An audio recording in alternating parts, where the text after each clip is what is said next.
In this simple tutorial, I will show you how to hide or pause your Airbnb listing and also how to delete it. It literally only takes a few seconds to do so. From the home screen, you just have to click on Switch to Hosting in the top right, and then click on your listing. Once the listing page loads, you're just going to click on the three bars, which pops up under the listing editor right here. From there, you have a lot of the background information for your listing. So right here, we have the listing status.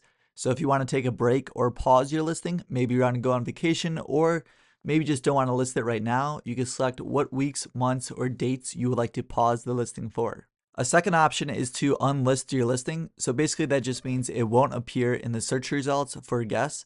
Maybe you're not sure how long you want to take a break from hosting on Airbnb, so this is a good option because if you put the actual dates in, maybe a guest could book it after the dates become available. The last and third option is to remove the listing. Now this will permanently remove your listing from Airbnb. So once you delete it, you will no longer have access to it. If you're unsure whether you're going to host this property in the future, I would highly recommend to just unlist it. That way you don't have to worry about it in the meantime. And that's it. If you want to pick up more tips and tricks for hosting and get more profits and bookings, feel free to check out more of our videos or our website.